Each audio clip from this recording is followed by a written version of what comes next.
Good evening, nerds around the world. Welcome to a very special Nerds Unite as One episode.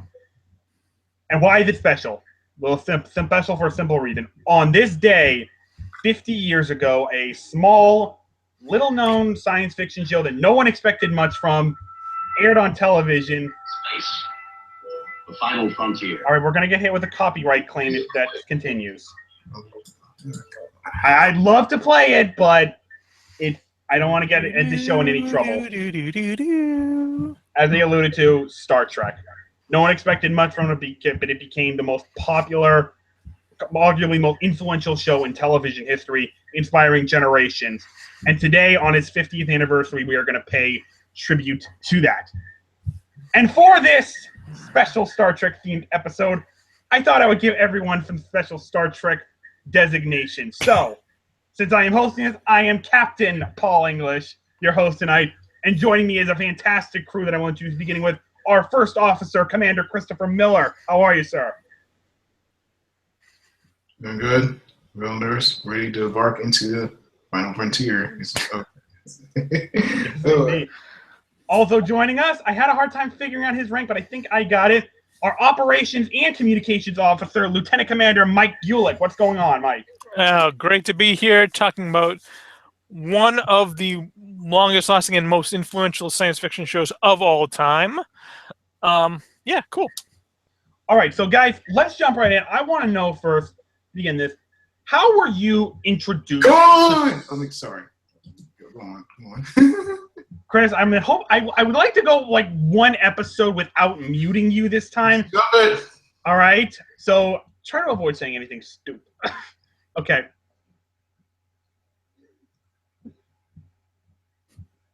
I can't remember. Mike! Okay. So, I want to know how y'all were introduced to Star Trek. Chris, let me start with you. How did Star Trek come into your life? Okie dokie. I think it was around, like the age of, it was around the age of 2. Was introduced to actually Star Trek: The Next Generation, and I was completely captivated by the whole depiction of space, and the Enterprise to me was pretty cool. And not long after, I was introduced to the original show, and that really kind of hooked me, and it cemented my love for science fiction and things. Well, actually, science cemented that. That part really was Star Wars helped a little bit more to cement my love of science fiction things. And I said I'd be completely compelled by the world and the universe and the characters in which they interact.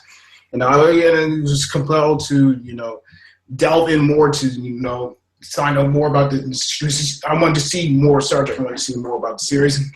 I didn't even get any. I didn't get any of the technical manuals like many other fans.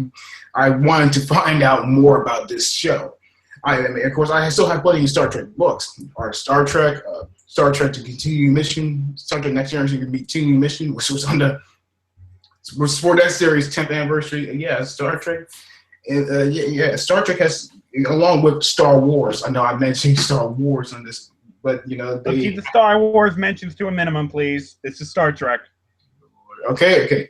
But yeah, Star Trek has, really influenced me in many different ways in terms of my political outlook, how I view things. And Star Trek did have some considerable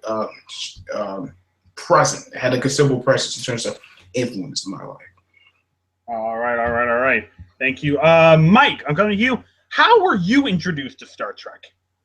Well, the first real memory I've got of Star Trek is probably my parents bringing home the VHS of Star Trek II: The Wrath of Khan, and me having to watch that when I was like 5 or 6, and being thoroughly psychologically traumatized by it. Dude, those worms going into the ears. Just, oh, yeah. Yeah. So, but yeah, that kind of got me into the story. I tried to steer clear of that one until much later in life. But then they got Star Trek 3 and then Star Trek 4. Dude, when they bought the VHS of Star Trek 4, we just watched the hell out of that one. We destroyed that tape because we just watched it over and over and over. And I guess that one really kind of cemented my love for Star Trek. And then when they told us, oh, this new Star Trek series is coming out, The Next Generation. Well, what's this about? I don't know any of these characters. I've watched every single episode of The Next Generation. That one really, I mean, if it wasn't for The Next Generation, I probably still love Star Trek today. Mm-hmm. All right, very good. How I was interested, well, both my parents, especially my dad, are massive Star Trek fans. So Star Trek was always on TV. Like every night they were watching, whether it was the endings of Next Generation, the middle of Deep Space Nine, beginning of Voyager. Star Trek was always on TV in my house growing up. So I would always wind up watching it from time to time. In fact, one of my earliest cinematic memories was going to see Star Trek First Contact with my dad and a family friend. So that's pretty much how I was introduced to Star Trek. So for the next question, here's the next thing I want to ask you guys. Has Star Trek influenced your lives in any way? Has Star Trek changed? Has Star Trek shaped a way?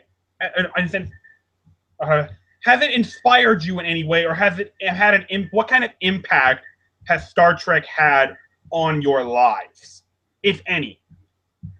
Aside from it being, a great entertainment show, has it impacted your life in it? Has it shaped the way you look at the world in any way?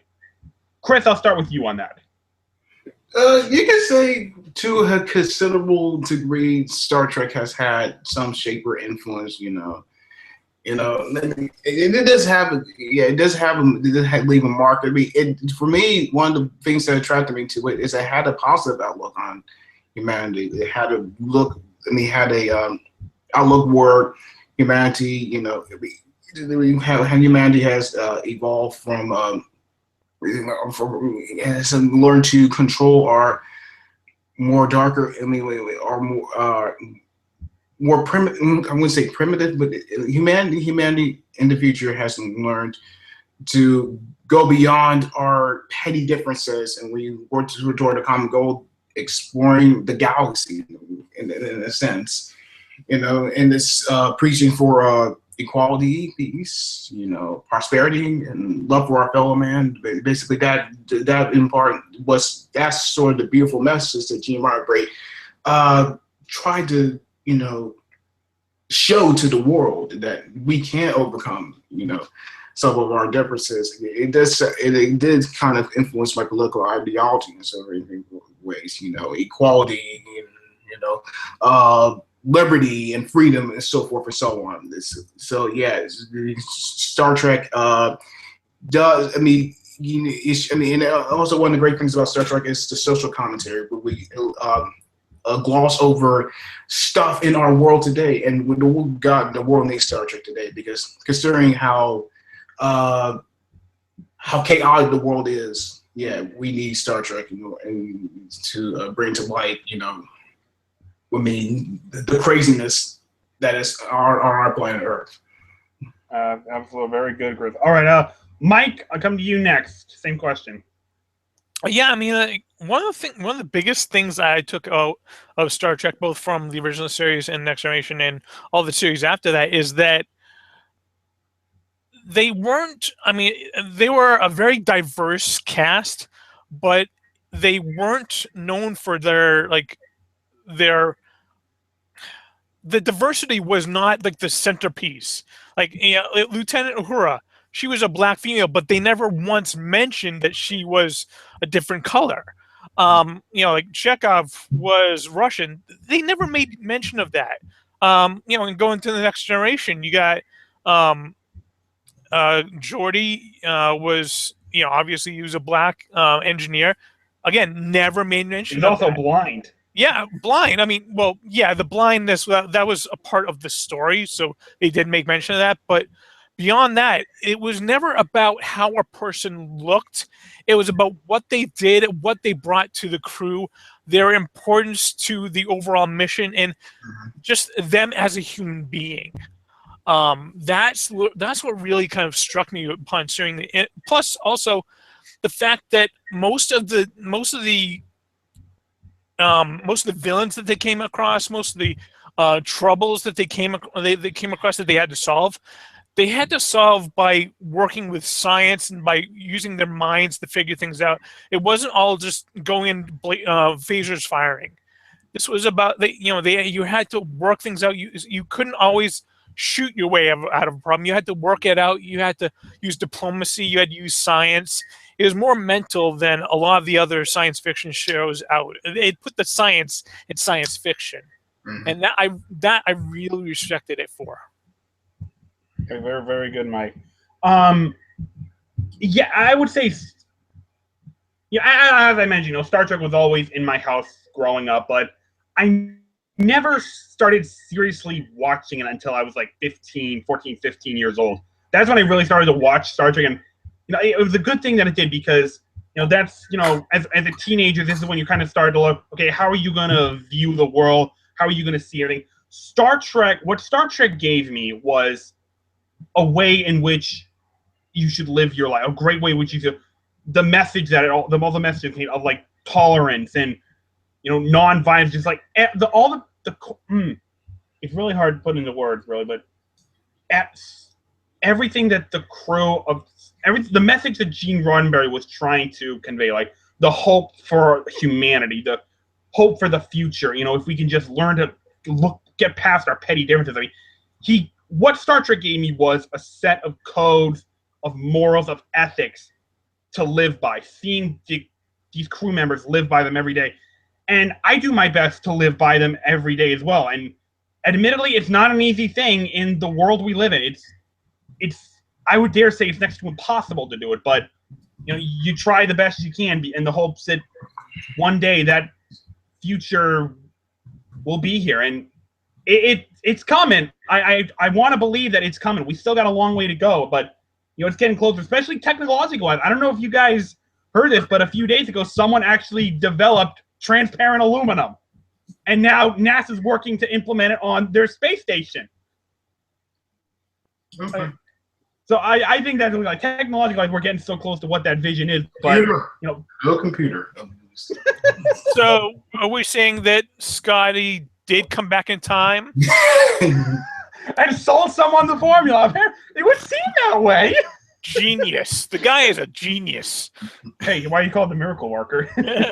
But yeah, more than just how cool all the gadgets were and the inspiration. I mean, like we probably wouldn't have cell phones without Captain Kirk's communicator. We probably wouldn't have iPads without those pads that Picard would always look on. It's like so much we have comes technology, but more than all the cool gadgets, the morals that they believed in.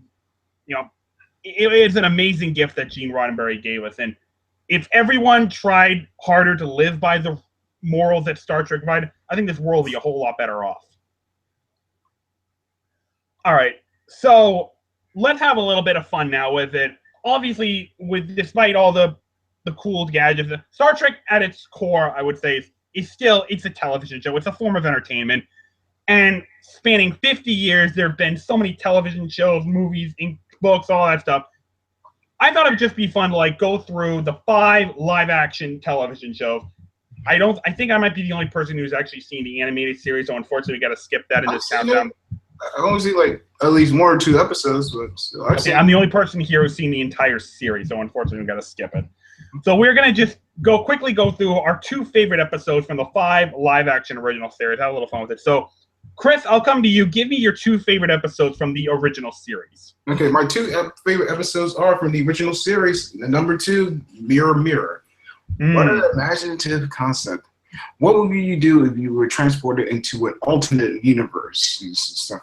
And the stuff, that was like mind blowing. And that was like a sci-fi concept that was like, wow. And then it just turned it topsy turvy. I just love the mirror universe. That's to me one of the best aspects of Star Trek, exploring this darker, more barbaric, more animalistic version of humanity, as by way of an alternate universe. And who doesn't love Spock with a beard? You know, that episode taught us that everyone with a beard and a goatee is evil. That's why you're now sporting one, Mike, because you're evil. I've always been sporting one. Mike is going like, but yeah, this is and again, the whole thing just is like that. How it's like from the writing, the execution is like it just goes.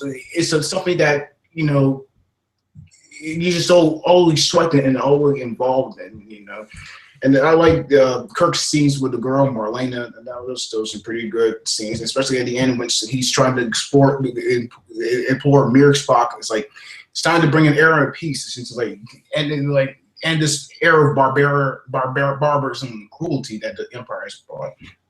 To me, I mean that it shows one of the great highlights of Star Trek. It's imagined the concepts, And number one for me is The City on the Edge of Forever. Is there a better pick?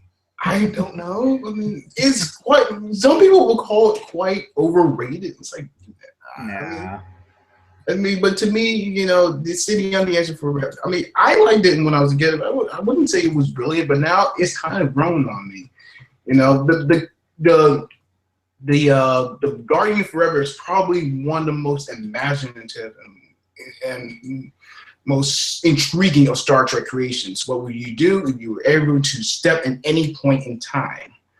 The screenplay is terrific. The teleplay is terrifically written by Harlan Ellison, who's one of the great science fiction writers, even if he isn't a totally decent human being. I mean, I don't mean to say it like that, but still. I think the term you're looking for is a jackass. He is a jackass. What I miss? Okay, I'm afraid I'm not familiar with this. Harlan Ellison. He's a very egotistical, self-obsessed, self-important jackass of a human being, but he is a brilliant writer. Mm-hmm. Definitely. But yeah, the story itself is very compelling. How Kirk and Spock go back in time to prevent Bose from trying to save this very Edith Keeler. Yeah, he means this very warm and optimistic woman, and who is a pacifist, and they learn her fate is to die. After they learned that Bose changed history because it employed him most of the United States to, delay their entry into World War II. They don't change it, Germany conquers the world basically, and it is heart-wrenching when you see that Kirk has to let Edith die. And it's just brutal. It's just brutal to watch it. It gets you right through here, and especially when in the end when Kirk says, "Let's get the hell out of here." That was the only time they used profanity on the series. I mean, it's a really poignant and tragic love story, and it's really just a tremendous, excellent hour of TV, and it's one of the best Star Trek episodes ever. Agreed. All right, Mike, I'll come to you next. What are two of your favorite episodes? Well, City on the Edge of Forever was going to be on my list, but since Chris took that one, I will have an alternate. Don't worry. But I'm going to start off with The Devil in the Dark. Oh. Season 1, episode 25. Yeah, the horror. Yes. I mean, Wonderful episode. Yeah, I mean, that was one of the first ones I really remember watching of the original series, and I thought it was brilliant. I mean, the fact that they start hunting down this creature that's killing these miners, and then as they're hunting it down, they start finding like little clues about more. There's more to this creature than they were told originally, and they find out that it's been killing miners, but they've been killing its eggs. This was revenge. And when Spock has to like mind meld with it, and finding out all like the pain that it's been through, that is, I mean, dude, Leonard Nimoy is a better actor in that series than a lot of people give him credit for. Yeah. He He's was- always been better at it. Oh yeah, I mean when he was expressing the pain that the creature was feeling, dude, I did feel it. And of course, you know, Bones had probably one of his best lines. I'm a doctor, not a bricklayer. But and yeah, I mean that one's the great message for that one is just you know sometimes you act out of fear and hatred, and just about stuff that you don't know. If you find out more, you realize there's a lot more. There's not more that they have to fear from you than you have to fear from them. But the next episode that I'm going to go with, instead of The City on the Edge of Forever, which brilliant episode, I love that one, and it is the ending is heartbreaking. But I'm going to go with, as opposed to a heartbreaking episode, a humorous episode. The Trouble with Tribbles. I love that episode. It's just an all around really fun episode. I mean, when you got something like The City on the Edge of Forever, you watch that. It's a very dark. It's a very sullen episode. The best episode to follow that up with, Trouble with Tribbles, because it's just so darn fun. It's funny. You got the little Tribbles just popping up everywhere, and the infamous scene where Kirk opens up and they just all fall on him. I could watch that scene over and over and over. That's also it's also one of the first episodes with the Klingons, I believe. Yeah, it's after Era of Mercy. Yeah, and you know, at the end, Scotty beaming all the Tribbles over onto the Klingon ship. It's just an all around fun episode, and really it showcases the sense of humor that the show has about itself. Mm-hmm. All right, good picks, Mike. Good pick. All right, so for my two episodes, like I said, these aren't like particularly my favorite episodes of all time from each series. They're just two episodes that I'm very fond of. So the first one, I Mud, and I like it for the same reason that Trouble with Tribbles is great. It's just funny, you know, the way that Kirk and the crew respond to defeating these androids just by pouring them all insane and irrational illogic right on. It's just hilarious the thing to do. And of course, Harry Mudd is our old riot, as always. Harry Mudd is just one of the best characters that is one of the best side characters in that show. And Scotty's insult is just fantastic. Oh yeah, bogus frats, yeah, I love it. So yeah, that's a great. And then another one I'm fond of, Patterns of Force. This is the one where Kirk and the crew start locating a Federation historian, only to find he's violated the Prime Directive and has altered an entire people to resemble the Nazis of all things. Like what? So it was cool seeing. What I love about aside from the fact that it's a very entertaining episode, which it is, very entertaining episode with one memorable character. But what I like about it is the questions that it raised, particularly for me, which is, you know, it was especially when you hear John Gill's reaction, like, why did he choose the Nazis of all places? And he said, well, because of how efficient he was. And Spock says, you know what? He's right. You know, this little backwater, you know, Germany in the 20s was on the verge of collapse.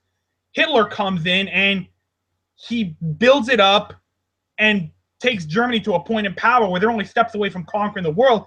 And it makes you wonder, how would history have turned out if maybe Hitler wasn't so crazy? Or what if he wasn't the only Fuhrer? What if he didn't have unlimited power? What if there were people to keep him in check? How could history have turned out? Would it have turned out better? Would it have turned out worse? You know, as an aspiring historian, I find questions like that interesting and fun to debate. So as an aspiring historian, I find this episode quite interesting. I find it quite fun. All right, so let's move on to Next Generation. Chris, why don't you name me your two episodes from that series you really like? Okay, number 2 for me is Darmok. Darmok is a masterpiece. It's a shocker when the walls fell. There's so many classic lines in that episode. Darmok and Jalad at Tanagra.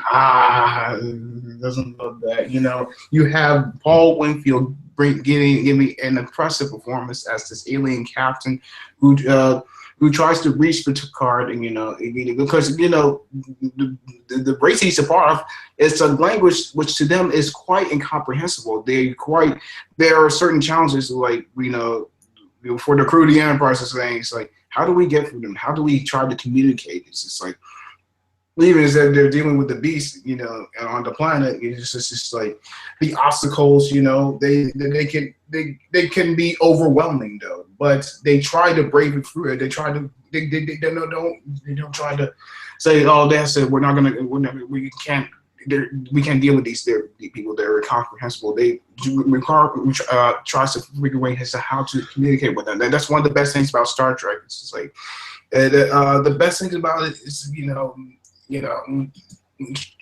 trying to find is learning and trying to find a common ground, to with other life forms that are different for you, and that is no more present than Darabont. I would say some would call this a little overrated as well, but it's a movie. It's a show that lives up to its premise. Definitely. I love the idea of their metaphor language.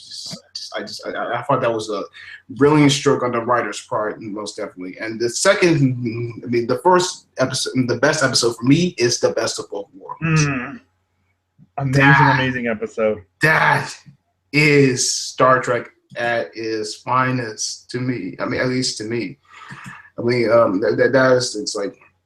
That to me, that is the apex of Star Trek. You got so many classic moments. It is a riveting and engaging hour of television with so many twists and turns. You have so many great moments. Captain Picard questioning the future of humanity with Guinan and so forth and so on. You got the great action sequences. Of course, you got the abduction of Picard. Of course, that memorable moment at the end, when you see Captain Picard assembly by the Borg, he's accused. He got the red eyes. Like that creeped me out. I was like, oh shit. I am the cutest of all.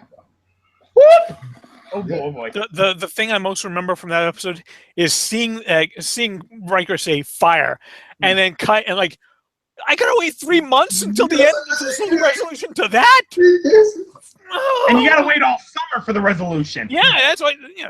Oh man, that one was the first one that made me like hate time because I had to wait. That was quite a groundbreaking. It's just like that whole thing is like of course everyone, because we all know the stories from the summer of 1990, how people had to wait, like Mike, had to wait through that summer. It's just like that was one of the funniest things when I was watching like a season 3 trailer for The Next Generation when it was coming on Blu-ray. Patrick Stewart talks about how he was driving and he saw a family convertible yelling out at him. It's like, "You have ruined our summer." I can't. It was like that for everyone in 1990. But man, it's like, God, it's like, and it cemented, cliffhangers is being standard for so many television shows.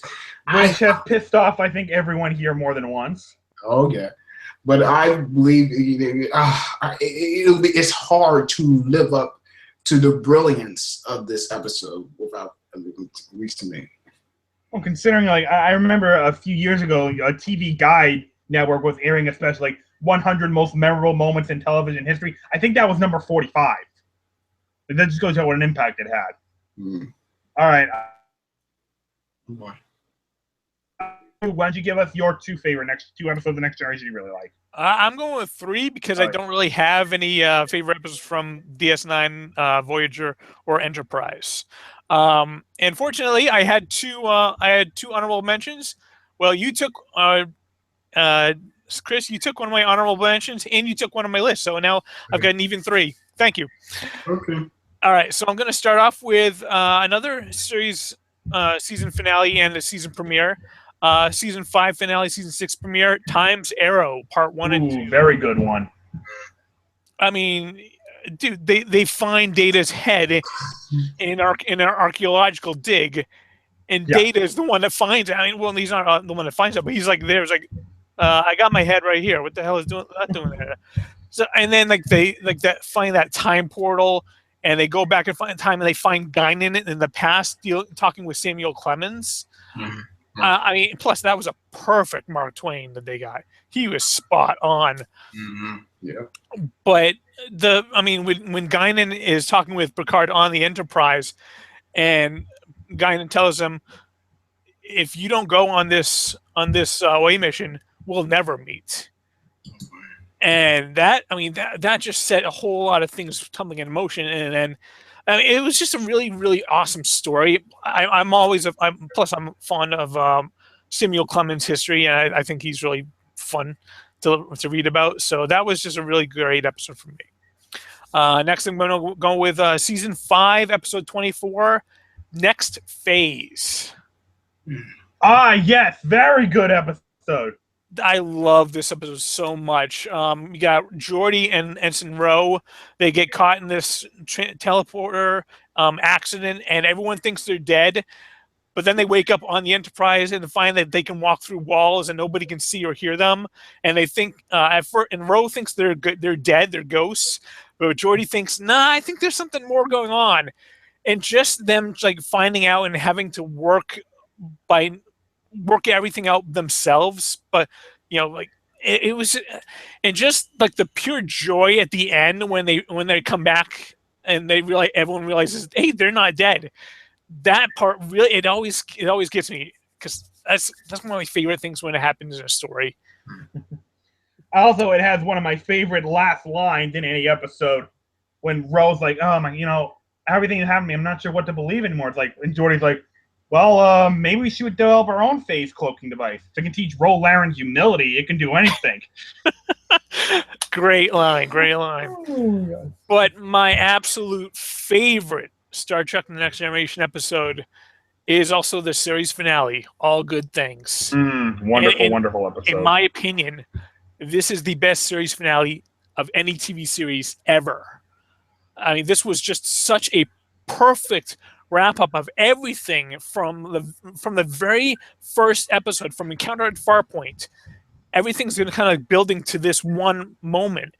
And just the back and forth, jumping between time from the past to the present to the future, and seeing like what happens in the future and trying to fix it in the past, and then just the whole paradox going, and just like the ending of it where Picard comes down and he actually sits down and starts playing poker with all of his command team.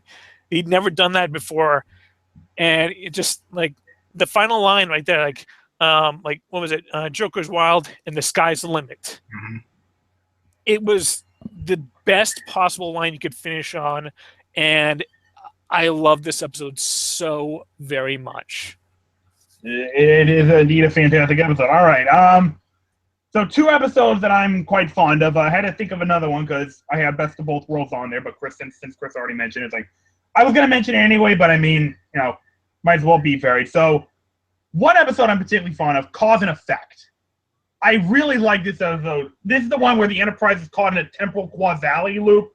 They explode near that temporal thing, and they keep repeating the same fragment of time. It's just cool seeing them unravel that mystery. It's so much. That is a great episode. And then another one that I'm very, very fond of. I absolutely love this one. Measure of a Man. Unbelievable episode. Is it's like a good legal drama. It's a great. I think this episode should be taught.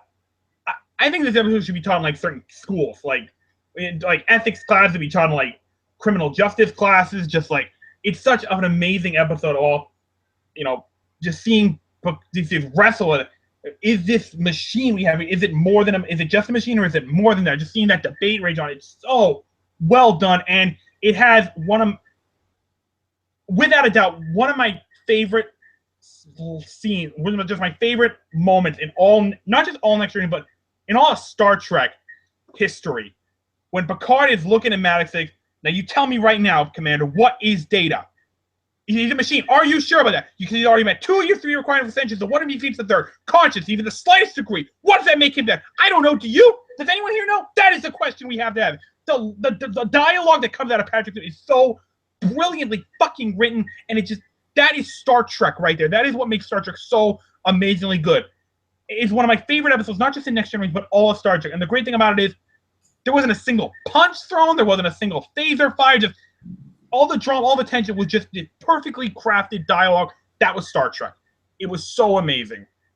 I absolutely love that. It's a Measure of a Man. Amazing episode. All right. Well, Chris, seeing as how Mike has not seen any of the other series, people, write down in the comment section Netflix and binge, Mike. Netflix and binge, because he needs to catch up. DS9, Voyager, Enterprise, he needs to get on with it. I've seen the first season of each of those. None of them grabbed me enough to You need to keep watching. You need to keep Voyager will watching. not grab you. It's terrible. I disagree. Voyager No. is good. No. Yes. No. Yes. Voyager was okay. I think out of the three, I think Voyager kind of grabbed me the most, but it still didn't grab me enough to bring me back. Just bear with it. All right. So anyway, Chris, stuff doesn't carry going. So why don't you name me 2 episodes from Deep Space Nine you really like? Okay, my 2 favorite episodes of Deep Space Nine are number 2, Far Beyond the Stars. Which one was that? It's the one where he has the prophet's vision. I mean, he has that vision from the prophets, and he's a 1950s science fiction writer. Yes. That to me, this is brilliant sci-fi. I mean, it's socially aware, and it's an excellent reflection of Trek spirit. And you have Captain Sisko contemplating where he should lead the Federation, because Federation is basically whooped by the Dominion at this point. So he's in this fantasy that he's a science fiction writer in the 1950s, and he has to deal with the hardships as a black writer in America. And he has to deal with the racism, it has to deal with the various obstacles that he has to put up with on a daily basis, and it's fun seeing, some of the DS9 cast and several of the other characters. Without their makeup. Yeah, without their makeup, though. And especially, especially, Korg and, Armin Shimmer and all those guys basically. I mean, it is a brilliant episode, that gives us a glimpse. It gives us the glimpse of the. It's like any other Star Trek, it's a commentary on some of the issues going on in today's society. And they do that this episode belongs to Avery Brooks, and then he gets a marvelous performance, especially as Benny Russell. You can see the trials and tribulations, the hardships that he has to go through, especially in the end. It's an episode that, fires on all cylinders. And my number 1 favorite episode of Deep Space Nine is In the Pale Moonlight. This is brilliant Star Trek. It's dark, it's gripping, and it's scary. You have, like I said, you have this Sisko dealing with, the loss. We have to deal with the Federation being beaten by the Dominion to this point. And he's all desperate. He's looking at what to do, and what's he trying to do? He tries to fake a way to have the Romulans be in the war. I mean, this episode excels on so many levels. You have Sisko contemplating what he's doing with moral, in terms of across several moral and ethical grounds. Of course, and Garrick, his interplay with Edward J. And not to spoil too much for Mike. Yeah, I won't spoil it, but his interplay with Andrew J. Robinson is fantastic. How they play off each other, especially Garrick with his cunning and with his cunning and sly self. You see, especially it's just like it's a dark, very bleak episode. It's a very bleak episode. It does think. I mean, it shows a really. What I like is the gray area it's presents. it doesn't go against G. Ryan Brady's vision, but it rather challenges it in a rather marvelous way. This, I think, is one of the best. It's truly a highlight of Star Trek. Agreed. All right. So 2 episodes in DS9 I'm quite fond of. There were just so many to pick. But both of them actually wound up from what might be, I think I might have to say would be my favorite season of DS9. That was season 5. Both these episodes that. So first one is Trials and Tribulations. Just because of how iconic we're seeing the DS9 crew interact with the original series crew, just the level of technology they had just make these interactions just seem so seamless and perfect. It was just incredible. You know, this is the first time we got to see the Enterprise all cleaned up and looking really good with the new technology to make it look. It looked incredible. The Enterprise looked incredible in that episode. It really did. And then, you know, the great interaction that the character. It was just a fun episode. Enjoyed it. Nice to see the Tribbles back again. And then the other one is Call to Arms, which is the finale of season 5. Just because it was that battle sequence was just. It looked amazing. It captured. I have seen that battle sequence more than a dozen times. It never gets old. It just looks that amazing. Just knowing it. Like, this is it. War has begun. And now it's phenomenal. I love that episode. And seeing the heartbreak that Sisko has to make the decision of what he does at the end, and everything that happened. Like, wow, you get them in that. Yeah, the Dominion's going to be tough to beat. So yeah, wonderful episode. All right, moving on, Voyager. So, Chris, I imagine you had some difficulty with this one, but I hope you managed to come up with some. So, why don't you give me your two episodes from Voyager you're fond of? Okay, number two are my favorite Voyager episodes, and you know, Voyager's my least favorite is Living Witness. Yes. Yeah, you know, I mean, this is just like it's. I like the originality, the imagination behind the story. You know, he has to deal. I mean, the Doctor from the Star Trek Voyager has to deal with a character. A historian who has quite a different view of Voyager, you know, what kind of ship it was and what was crew like. I mean, this is an excellent story. And you see the world, it's just the moral stakes, you know, as the Doctor tries to sanitize the image, you know, sanitize what the crew Voyager were really like and what they were representing. And this episode really belongs to Robert Picardo, who gives an excellent performance of this as he tries to clear up histories. You say that history got Voyager all wrong. This is like they basically had the wrong idea of what the Voyager represented. And he tries in great difficulty and tries hard to convince them this is not how history portrays the Voyager how to portray Voyager to be. I mean, it's not perfect, but it definitely is a compelling story. And it's a compelling story, no doubt about it. And my favorite, and my number one favorite Voyager episode is Timeless.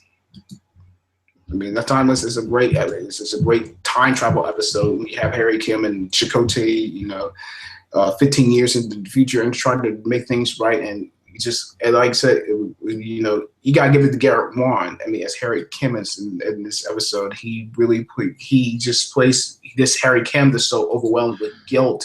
And he's trying to set things right. It's really a story about regret and trying to make things right. And this is what you could have done differently and so forth and so on. It's just like, I mean, I like seeing Jordan DeForest play like with Warren Burton. You know, I'm not really fond of Voyager, but this is one that, you know, I mean, this is an episode that really is quite gripping, and it's an excellent episode, no doubt. All right. Good picks, Chris. Good pick. All right. So 2 episodes from Voyager that I'm quite fond of. One of them is flashbacks, and you know, it's the nostalgia factor, like seeing Sulu again in command of the Excelsior. You know, seeing like the events prior to the events of Star Trek: The Undiscovered Country. It's just, you know, it's a nostalgia, but also just hearing Janeway talk about, you know, how you know Kirk's Starfleet was so much different from there. It's like, oh yeah, it was, and then she has a really great line in that moment when she's talking to Kim of like, we can't believe that Sulu would forge his own arc. Like, well, think about the difference of that time. Like, you had to be a little crazy. And Janeway gives this really great line where he talks about like Kirk and Spock and McCoy and those like that whole new other breed of Starfleet officers. She's like, they'd all be kicked out of the academy today, but what I wouldn't give to ride shotgun with some of those officers. Like, I know that like every previous series has essentially kissed Kirk's ass for the most part, but I mean, there's a reason why, because the original series was just such a fantastic. It was the one that started all, and so yeah. Well, and then the other one is.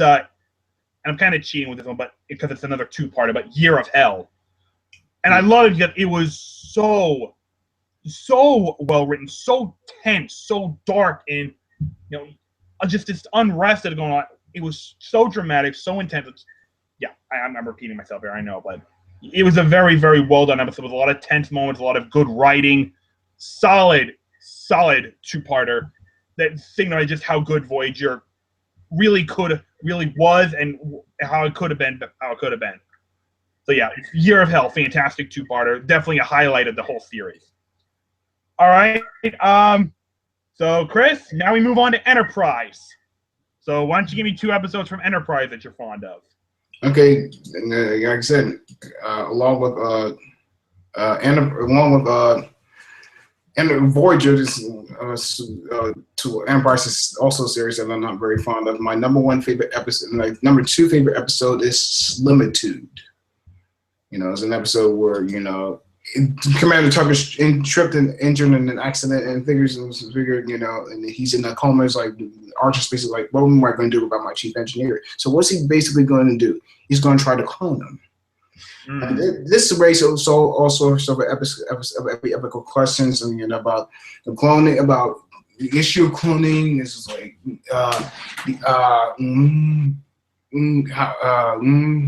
how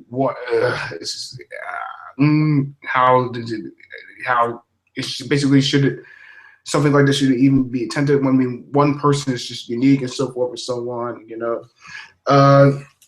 It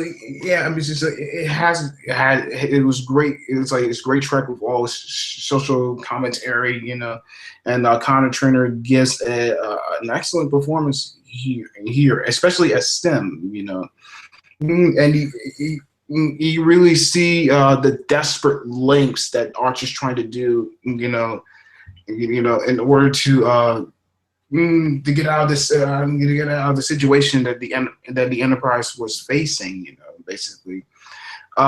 It's not, like I said, it's not a perfect episode. It is an intriguing one. It is a captivating one, mostly. And then there's going to be great things about story. There was definitely for me, it's not like a. I wouldn't say it was not like a top. It's not like a. It's certainly not top 5, like City on the Edge of Forever or yesterday's Enterprise, but it is a terrific episode with a decent amount of social commentary behind it. And the number 1 episode for me is Twilight. This is an episode that reminds me a bit of yesterday's Enterprise. Is what would happen if this so forth happened. What would happen to this if the Zenny had destroyed Earth? It gives a very compelling glimpse of what would happen, and Scott Bakula is terrific. I mean,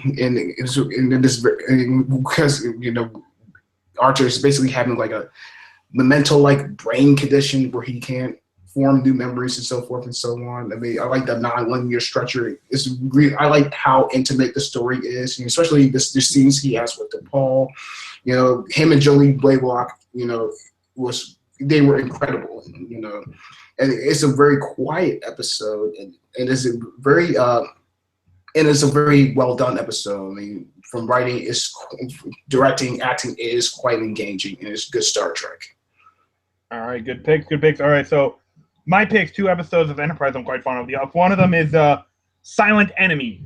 The Enterprise encounters this like strange alien ship that never answers them, but they're trying to beat them up, and seeing Trip try to fix up the phase cannons to try to help stand a chance against them. And then this subplot of Archer and Hoshi trying to figure out what should they get for Tucker, no, not Tucker, Reed, Malcolm's birthday present.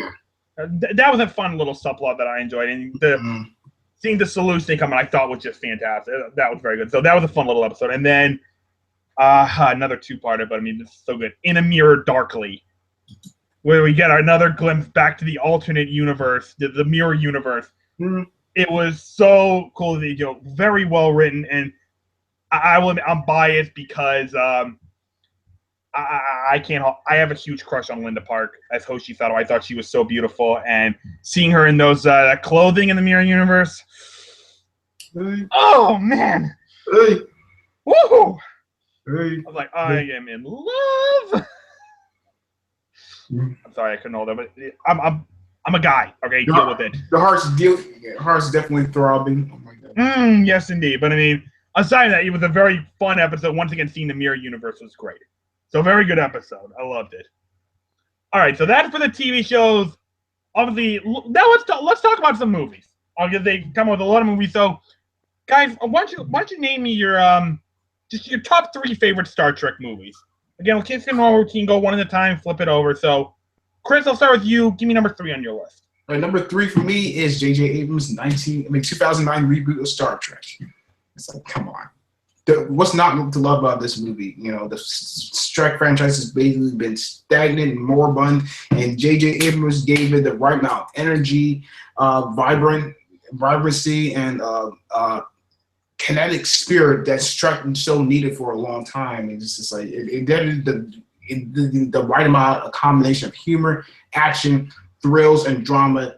You know, back in Star Trek, it was back. It was back. It was flashy. It was, you know, it was fun. It's just like Chris Pine makes for an excellent Kirk. You know, Spock. You know, is brilliantly played that by Zachary Quinto. It's very much uncanny how he buys, you know, Spock. I mean, he really kind of matches Leonard Nimoy. Of course, I love Simon Pegg as Scotty. You know, all his. You know, it's how it's just like. Are you from the future? It's like, no, he is. I'm not. I'm really. Just really. Do they still have sandwiches there? Yeah, I like that. I like that bit. And of course, you know, like it's great seeing Leonard Nimoy as Mr. Spock. You know, of course, Carlton's Bones. It's like, you know, you see, he's all like. And then we got one problem. It's just like when you leave the Kentucky Derby, you don't leave your prize stallion at the stable. It's like he was just great. And DeVorest Kelly would be so proud of it. But it's like you got the great special effects, so forth and so on, and the intricate time travel part. You know, this is basically a Star Trek film for non-Star Trek fans, basically. But even Star Trek fans can enjoy it because we're Star Trek fans can enjoy it as well. But you know, you get a lot of kick out of it. You're a Star Trek fan, even for the non-Star Trek fan. Yeah. It's definitely a wonderful, entertaining movie. Absolutely, absolutely. Mike, you're up. Yeah. Hey, Mike, I almost forgot you were here. Why don't you give us number 3 on your list? Okay, my number 3 is Star Trek VI: The Undiscovered Country. Fantastic movie. I mean, this was just... There is no better way to do a send-off of the original crew. I mean, just take the very last line of the movie. Second start to the right and straight on till morning. I mean, it's perfect. It is... Yeah, it is absolutely perfect the way that they took that Peter Pan line. But, I mean, the entire movie, I mean, really kind of following...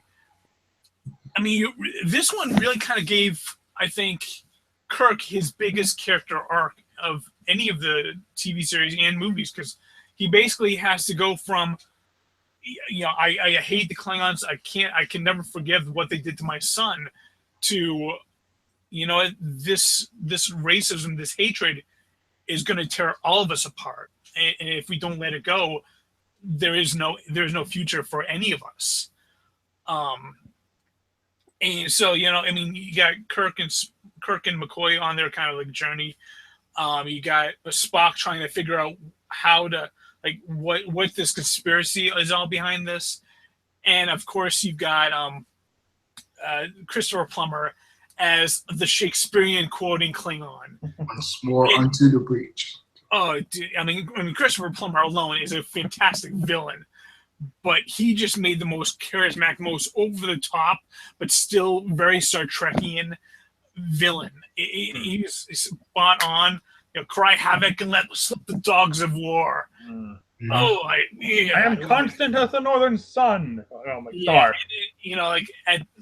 it's such a great movie, and like I said, it is the absolute perfect send off of the original crew.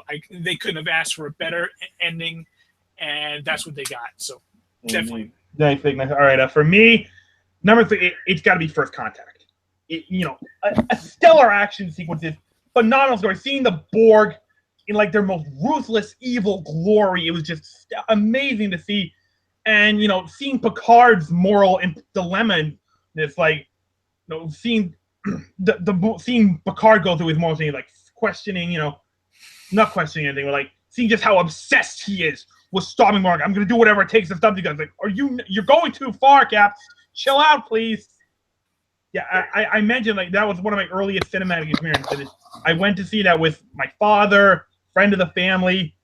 I remember it was an interesting moment because right before going to the theater, I actually remember one of my baby teeth came out. So I had to like wrap it up, keep it in the car, or I put it in my pocket when I went to see the movie. While I'm watching the movie, I have one of my baby teeth in my body. Like, I'm expecting a visit from the Tooth Fairy tonight. So it's memorable for that reason, but it was such a fantastic movie. Even today, it still holds up. It's incredible. So yeah. Plus Alice Krieg as the Borg Queen. Yeah, she was chilling. Somewhat a sexy Borg, chilling yet sexy Borg Queen. Oh yeah, that's my skin crawl. Oh my goodness. Yeah. In both a good and bad way. Which is strange, which is unique. All right, Chris, number 2 on your list. Okay, number 2 is Star Trek 5. No, you're not serious. Okay, no. Chris, I'm making mute you, please. No, damn it, no. Don't do it. Okay, Star Trek 5. I'm just kidding. Star Trek First Contact is my second. Okay. Star Trek movie. It's like I love Star Trek First Contact. I remember seeing it in the theater. When it first came out, it's just Star Trek First Contact is a well-structured, excellent, action-packed, time travel story, especially. The Enterprise has to go back to prevent history from being altered by the Borg. The Borg are just absolutely creepy and terrifying in this movie. Oh my God. They're basically space zombies, basically, or I don't know. But yeah, it got an excellent story, because Patrick Stewart is the centerpiece of this whole thing as Picard. You see how bloodthirsty he is for vengeance. He's still like he really goes for an arc, kind of basically. Picard's always been the cool, principled, wise commander, but yeah, he's really kind of pushed to the edge with this bloodthirst, trying to exterminate the Borg, and trying to eradicate them, basically, especially with that line, "We'll draw the line here." This is a great moment in that whole movie. Of course, you got great supporting players. Alfred Woodard is really the voice of reason for him in this movie. Of course, James Cromwell in all his drunken glory as Zephyr Cochrane. I still love that scene with that department, especially, Marie Serres destroys like, "Come on, this is no time to argue about time. We don't have the time." The humor's a little weak in some areas, but it's a rollicking and effective piece of Star Trek film, and it's one that non-fans can even enjoy. Indeed, very, very good. All right, Mike, you're up. Give me number 2 on your list. All right, my number 2 is Star Trek II: The Wrath of Khan. It is. I'm guessing it's probably going to be number 1 on both your lists. Yeah. I'm just predicting. Don't know for certain, but it's my number 2 because it is a brilliant film. The cat and mouse playoff between Ricardo Montalban and William Shatner is just spot on, perfect. The final battle sequence is edge of your seat anticipation. It makes you. You're locked on. You're glued down every single moment, wondering how the hell Shatner's gonna win out on this one. The only reason it's number 2 is because of those damn worms. And yeah, it psychologically traumatized me when I first saw it, and so there's only a certain level that I can really get to before I go like, no. I gotta pull back. So it is a great movie, but the psychological trauma prevents it from being number one for me. Oh my goodness. And I think it's going to be number one on your list, Mike. It's Star Trek IV: The Voyage Home. For a long time, it was actually number one on my list, but the more I thought about it, something else turned out to be number one. But it doesn't take anything away from the fact that Voyage Home is an absolutely fantastic movie with incredible writing, great comedy, and basically the whole movie just seeing like these 23rd century guys interacting with the 1980s. It's just flat out hilarious. Yeah, I absolutely love it. And of course, the most incredible thing about A Voyage Home is that something that it actually delivers something that's actually quite rare. An environmental message that's actually subtle. A pro-environmental message that doesn't hammer you in your fucking face. Yeah, that props to Leonard Nimoy for making a great movie. Your opus, good sir. Mm-hmm. Fantastic movie. I absolutely love it. All right, number one, Chris. I think I know what it is, but go ahead. I'm just gonna guess it. Come on! Yeah, number one, Star Trek II, The Wrath of Khan. Thank God I don't have to mute you. Okay. Oh my! I still like Star Trek V though. I'm just kidding. I don't like it. But yeah, Star Trek V. It's hard to top it. No. He was just daring me to do it. I know it. He was daring me to do it. He knows as well as I do Star Trek V sucks. Oh! Stop. Last I will grapple with thee. Revenge is a dish best served cold.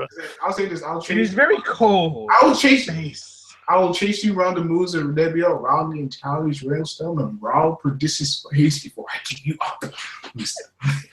Okay, Star Trek 2, what's there to say about it? I mean, it's hard to top it.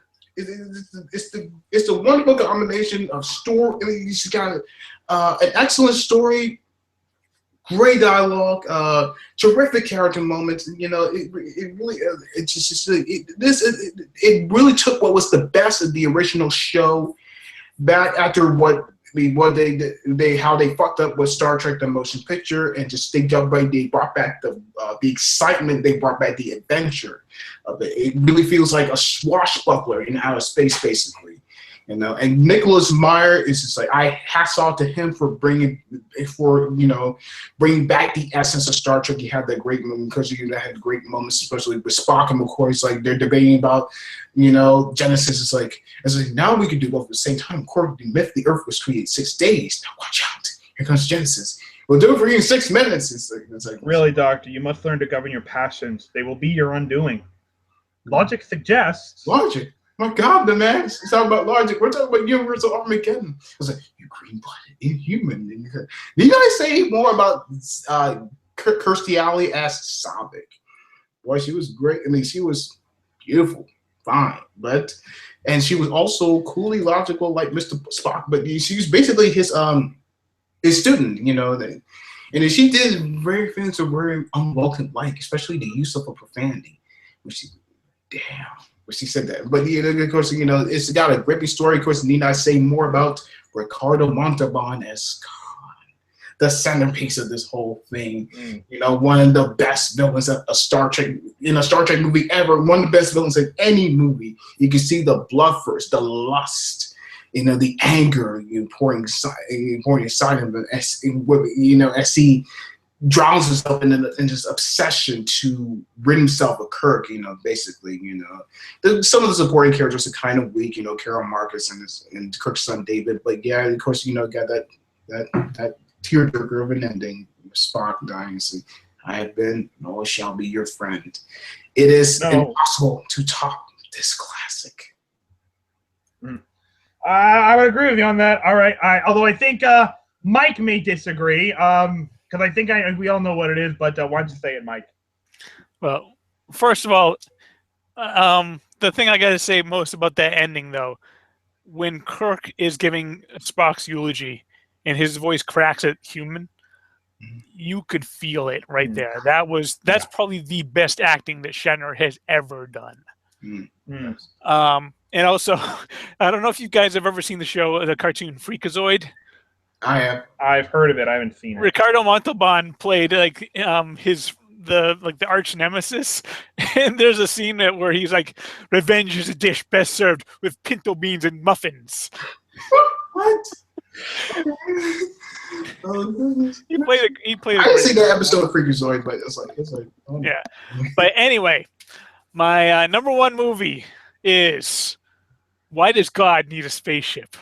No, it's not. It's not part 5. Really? Are you? Come on, we've got to get that in there somewhere. It's fun. Of course, my number one is, of course, Star Trek IV: The Voyage Home, which celebrates the 30 years from this year. Mm-hmm, yeah. 1986, it came out. 5 years for Star Trek 6, 20 years for first content. Oh my goodness. Yeah, but like I said, franchise, of course. Yes. Yeah, like I said, we just wore that VHS out. We watched it over and over. I've probably got most of the lines memorized. It's not. Don't ask on you. Whistles. It's not as subtle in some points about the environmental message, like when they're at the Oceanographic Institute and they're seeing that video of the whales being slaughtered. That's not all that subtle. True. Valid point. But I mean, the message is still valid, and it's a fun movie.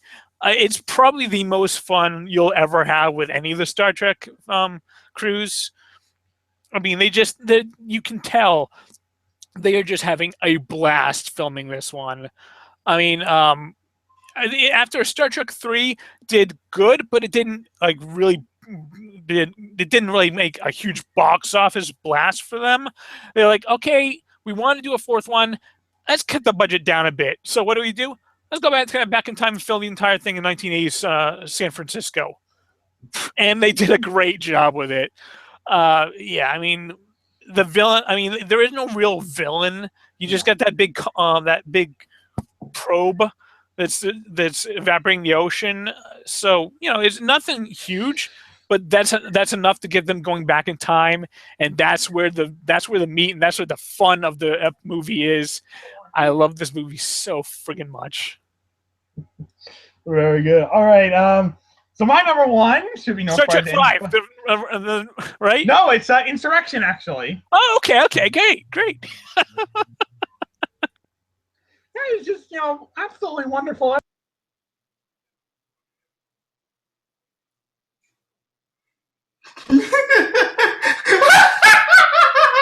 To the last who grapple with thee. I'm waiting to see if one of you would do that. Hey, we had to. Come on. All right. Oh. But I suppose Voyage Home. Yeah. But Rathacon, come on. I have said before that is as close up to perfect a movie as you can possibly get. Those are just incredible writing, fantastic action sequences, and Mike, I'm going to disagree with you about this one regarding like Kirk's arc story from what he had in Star Trek 6. I agree it was good, but it was not as good as Wrath of Khan for the arc that he went through, like going to accepting his mortality. Like, I'm getting old. Am I still useful again? That's just incredible. That's just incredible writing. That was very good acting on Bill Shatner's part.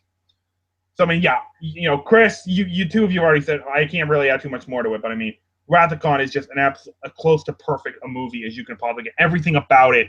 There's nothing wrong with Wrath of Khan, and I mean nothing, which is very rare for a movie. Like you can't say very rare is does a movie come out you can watch and go, I can't find anything wrong with it. You cannot find anything wrong with Wrath of Khan. You just can't.